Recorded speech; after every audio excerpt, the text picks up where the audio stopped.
अगर अब हम इसको ऐसे लिख दें, कमल एक फूल है। अच्छा, क्या ये अब एक वाक्य है? Yes ma'am. हाँ, वेरी गुड। क्यों है? क्योंकि इसका अर्थ निकल रहा है। क्योंकि इसका एक अर्थ निकल रहा है। ठीक है, तो अब हम क्या कह सकते हैं? सार्थक शब्दों का व्यवस्थित समूह जिससे अपेक्षित अर्थ प्रकट हो वाक्य कहलाता है। यही तो हुआ, शब्दों का या सार्थक शब्दों का एक व्यवस्थित समूह जिससे अपेक्षित अर्थ प्रकट होता है वाक्य कहलाता है। देखिए, सभी शब्द हैं, इनका अपना व्यक्तिगत अर्थ भी है, और देखो एक क्रम में व्यवस्थित हैं, और फिर पूरा अर्थ भी दे रहे हैं। तो क्या हो गया? ये एक वाक्य हो गया, है ना। तो क्या है? सार्थक शब्दों का एक व्यवस्थित क्रम जिससे अपेक्षित अर्थ प्रकट हो, क्या कहलाएगा? वाक्य कहलाएगा। ठीक है, तो यही जो वाक्य है, इसमें जो आपके सिलेबस में है बेटा, वो है अर्थ के आधार पर वाक्य भेद। तो अर्थ के आधार पर जो वाक्य भेद है बेटा, वो 8 प्रकार के हैं। अर्थ के आधार पर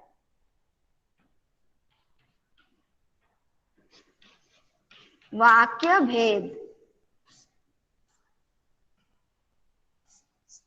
अर्थ के आधार पर वाक्य के 8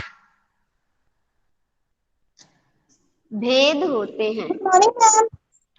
गुड मॉर्निंग। ठीक है, इतना दिख रहा होगा। ब्राइटनेस कम है क्या बच्चों? क्लियर है आप लोगों को? Yes ma'am. Yes ma'am. ठीक है ना। क्या है? अर्थ के आधार पर वाक्य के 8 भेद होते हैं। अब देखिए, इन सभी भेदों के पहले हम नाम जान लेते हैं। पहला है कथनात्मक, इसका एक और नाम है या विधानवाचक।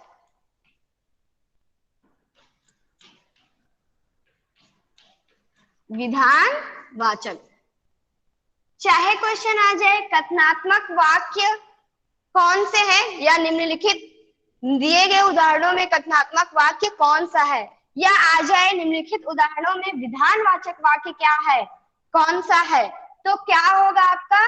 चाहे मतलब कहने का अर्थ है, चाहे कथनात्मक आ जाए या विधानवाचक, दोनों एक ही है। अब दूसरा जो प्रकार है निषेधवाचक या नकारात्मक वाक्य।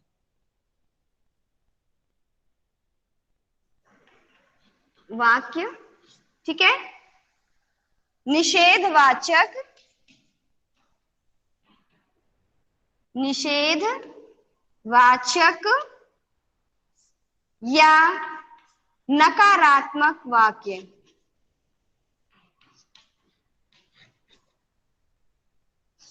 नकारात्मक वाक्य, ठीक है। वैसे ही चाहे आ जाए क्वेश्चन कि निम्नलिखित उदाहरणों में नकारात्मक वाक्य छांटिए, या आ जाए निम्नलिखित वाक्यों में निषेधवाचक वाक्य कौन सा है, तो मतलब कहने का अर्थ दोनों वही है, चाहे निषेधवाचक आ जाए चाहे नकारात्मक आ जाए।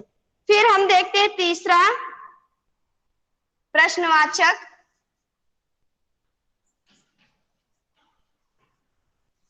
प्रश्नवाचक वाक्य। चौथा विस्मयवाचक वाक्य। हाँ, या फिर आप आज्ञार्थक या विधिवाचक वाक्य भी कह सकते हो। ठीक है, आज्ञार्थक या विधिवाचक, विधिवाचक वाक्य। अब देखो दोनों में अंतर है बेटा। पहला विधान है, विधि नहीं है, विधानवाचक है, और ये आज्ञार्थक या विधिवाचक है, शब्दों में अंतर है, ठीक है। फिर हम 5वें नंबर पर आते हैं, इच्छावाचक वाक्य। इच्छा वाचक दिख रहा है ना अभी आप लोगों को? No ma'am. ओके, आधा दिख रहा है। यस मैम, आधा दिख रहा है।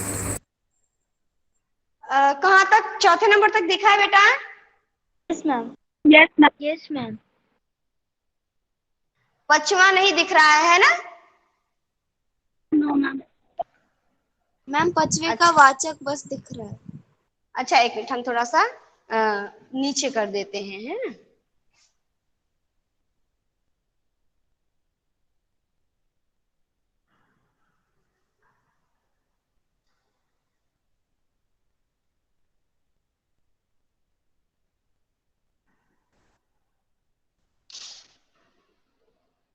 अब दिख रहा है बच्चों?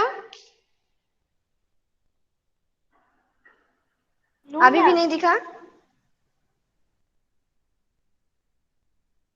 अब दिख रहा है मैम। यस मैम, अब दिख रहा है। एक मिनट बच्चों।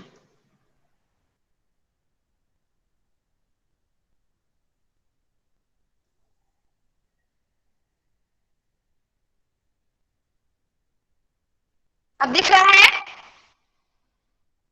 Yes ma'am. ओके। अब देखो बच्चों, 6वां नंबर हम उसके आगे लिख देते हैं, है ना। यहाँ पर देखिए लिखा है संदेहवाचक, इच्छावाचक हो गया, संदेहवाचक,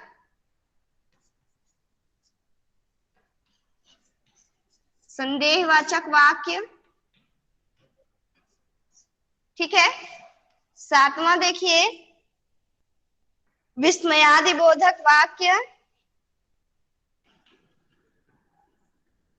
विस्मयादिबोधक वाक्य, ये वाला दिख रहा होगा लास्ट वाला बेटा? नो मैम, लास्ट yes, वाला नहीं दिख रहा है। नहीं दिख रहा लास्ट वाला? नो मैम, तो रहा अब दिख रहा है। ओके। लास्ट देखिए बेटा, संकेतवाचक,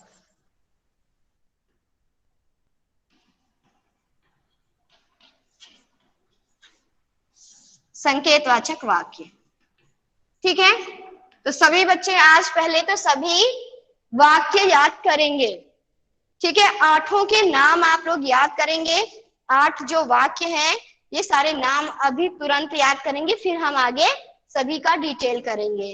ओके, देखिए बच्चों, पहला है कथनात्मक या विधानवाचक वाक्य, दूसरा है निषेधवाचक या नकारात्मक वाक्य, तीसरा है प्रश्नवाचक वाक्य, चौथा है आज्ञार्थक या विधिवाचक वाक्य, 5वां है इच्छावाचक वाक्य, 6वां है संदेहवाचक वाक्य, फिर 7वां है विस्मयादिबोधक वाक्य और 8वां है संकेतवाचक